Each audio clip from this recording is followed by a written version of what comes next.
Sorry, it's me again. But, it's my honor and privilege to be able to introduce a very special person to you this morning.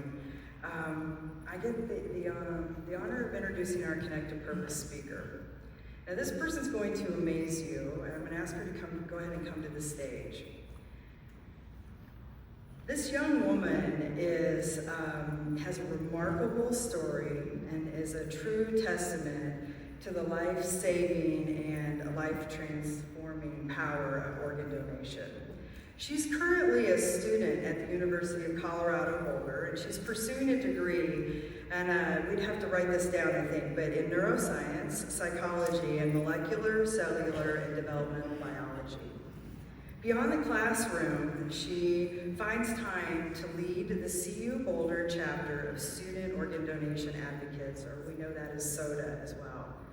She partners with our transplant centers, community organizations, and Donor Alliance to increase awareness and donor registration about organ donation among young adults.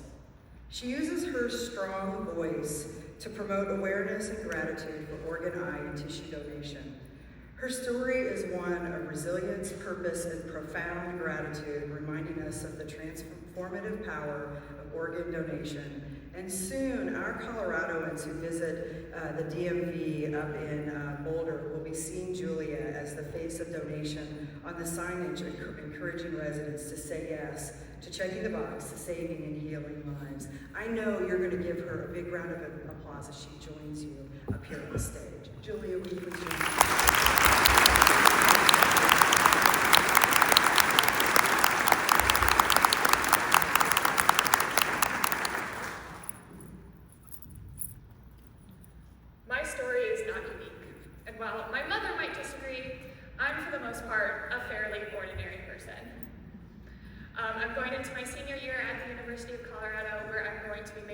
Psychology, neuroscience, and biology. Born and raised in Colorado, I like to hike and climb. On my weekends, I play board games with my friends, and my weekdays, I do my homework. I know. I can hear the sound of you all yawning at how boring my life sounds. Even the most impactful experience of my life, having a heart transplant, is not an experience unique to me alone. I am only one of the 3,817 heart transplants that were performed in 2021.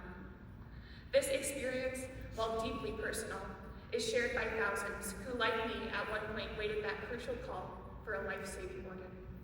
To me and the other 3,816 people, organ donation is no small thing. And it is because of my transplant that I get to experience those everyday things that make life so meaningful. Yes, like my homework. The commonality of my story is what led me to organ donation advocacy and makes it so important to me. It is through the shared experience within the transplant community that I've come to understand the immense impact of organ donation on individuals like myself, but on families and communities across the world. Most people are aware of the life-saving impact that organ donation has, but it is hearing the stories from individuals who are directly affected that makes the biggest impact.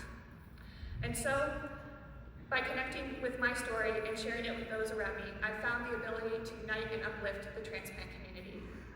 And it is my hope here today that I can share my transplant story with you in the continued hopes that my experience can be used to inspire, educate, and further the transplant field. Now, let me take you back a bit. My transplant story actually begins in 2004 at the age of 4 months old. As a baby, I would cry excessively. I mean, I'll still do that every once in a while nowadays, but it was excessive. Concerned, my mother took me to the hospital, and the doctor couldn't quite tell what was wrong due to my excessive crying. He was able to get me to fall asleep, and once he was able to be able to hear my heart clearly, he knew something was wrong. I was then referred to Children's Hospital, Colorado, where I received a diagnosis of dilated cardiomyopathy. Dilated cardiomyopathy is a disease that causes the chambers in the heart to become stretched, making the heart enlarged and weaker and less effective at pumping blood. With this, my early life became a series of clinical trials, doctor's appointments, and medication. complications. With no treatments being effective, I was placed on the transplant list, and after a short 4-month wait, I received my first transplant at 4 years old. Now, growing up with a transplant is a little bit of a different experience, especially when it happens so early in life. When I think about my first transplant experience, I don't actually remember much of it. What I do know are the stories told to me by my parents and grandparents, because they're the ones who remember. They remember the details, the surgeries, the hospital rooms, and the long waits. Because of the distance, because I didn't truly live through the memory myself, I didn't fully understand what it meant to be a part of the transplant community. I didn't understand the full weight of the gift I had been given. I knew I had a new heart, but as a child, all I could really see were the parts that hurt. The doctor's appointments, the pain, the needles. I didn't have the understanding or memories to recognize the significance of the gift I had received. But I also didn't know that the doctor's appointments and the pain that came with those was nothing compared to what I experienced before the transplant. It took me a long time before I realized the reason I was able to spend time with friends and go to school and go to my dance classes was due to the generosity of a stranger. But as I got older, I slowly understood what it meant to be a transplant recipient. None more so than at the age of 14 when I experienced my first round of rejection. When that happened, I learned just how precious the gift I received was. And this first round of rejection was the beginning of a long series of hospitalizations. It happened slowly at first. That first rejection, they patched me up and I went on my way. But then I had another round of rejection, and another, and another. And over the years, the damage due to rejection caused heart failure. And so by the time I was a junior in high school, I was told I was going to need another transplant. And while it was my second transplant, it really felt like my first.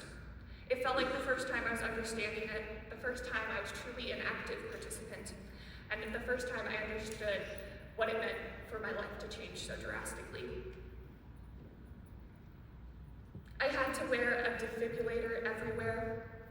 It was heavy and uncomfortable, and I couldn't walk more than 2 steps without having to drag a large battery with me. I was tired constantly, and my face and body were swollen. I missed out on most of my senior year of high school due to doctor's appointments. But to me, the worst part was I lost my ability to dance. All at once, it felt like my freedom and my future were being taken from me, because while all of my classmates were trying to plan which college they would attend, I was trying to keep up with my classwork from the waiting room of hospitals. But even with all of this uncertainty, it was one call that came from the one brave person's decision that changed my life.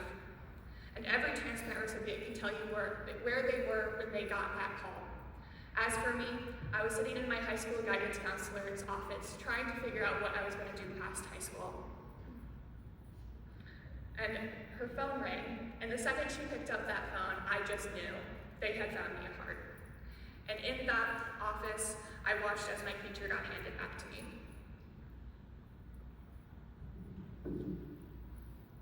So, in October of 2021, I received my second heart transplant. And I wish I could say it was easy, everything was great after that, but I had a very difficult recovery.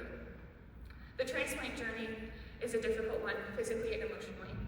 I was at a point where I hadn't accepted that the heart in my chest was mine. I was hyper aware of every time my heart would beat in my chest, and it felt like a foreign sensation. And as someone who was fairly active before my transplant, I initially felt worse than before I had received it. I had extreme nausea, a partially collapsed lung, and an effusion around my heart. I couldn't walk, sleep, and I was in extraordinary pain most of the time. And I remember feeling terrified that I would feel that way for the rest of my life. I cannot underestimate how the demands a transplant has on the mind and body. But I do say that it was the support of medical professionals, friends, and family that helped me recover, specifically my mother, who helped me learn how to walk for the second time at 17 years old, who would build pillow forts around my body to make me just comfortable enough to sleep, and would force me to do my PT exercises when I really didn't want to. But eventually, due to that support, I went from being barely able to walk to running, and yes, eventually, again, dancing. My donor passed at 17 years old, and his mom told me that her wish was for her friends to graduate high school. So when I accomplished my dream of graduating high school, on track to attend university, when I walked that graduation stage, I wasn't just walking for me. Now, when I finally did get to college, I had just gone through this traumatic experience, one I hadn't truly had the opportunity to connect with up until that point. So when I saw there was a club at my campus dedicated to organ donation advocacy, I was curious. There was a part of me that was hesitant about participating in a topic and being vulnerable about something I didn't really talk about. But my curiosity pushed me to attend that first meeting. For the first time, I saw that this part of my life, this incredibly difficult, emotional, and personal journey, could be the source of something more. It could be a source of connection. It was the opportunity for me to connect with my identity and community in a way that I was previously unable. When I first joined the club, they asked me to come and give a presentation about my transplant experience. It was my first time sharing my story in a formal manner, and I could see the genuine curiosity from my classmates. I saw that by sharing my story and what it was like to be a college student with a transplant, my classmates were able to put themselves in my shoes and understand it in a new way. I watched them get into what it really means to receive a transplant, not just from the medical perspective, but from a human one. And that day, I realized my story had the power to inspire action of those around me. Since then, I've begun presenting to other organizations on campus and worked to create spaces for students to learn, ask questions, and get involved. I became open to sharing my experiences, because when students hear how everyday people like them, like me, have been so deeply impacted by organ donation, it inspires them to engage with the organ donation community. And that is what inspired me to become president of the Student Organ Donation Advocacy Chapter at SU Boulder. My advocacy has been about inviting people into conversations to see the world through a different lens, inviting them to understand that a simple act as checking a box at the DMV could one day save a life.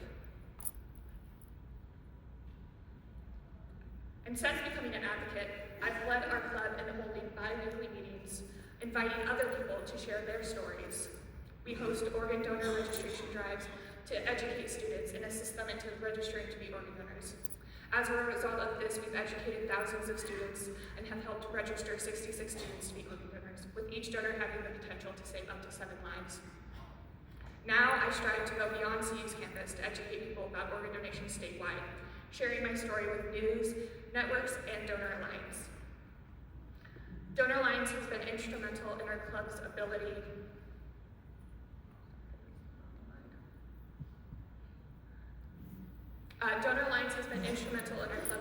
to educate and advocate for the transplant community.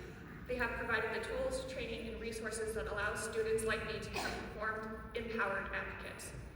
Donor Alliance graciously invited our club to tour their facility to get a first-hand look at the organ procurement process. With this knowledge, we've been able to be more informed and more effective in reaching out to students on campus.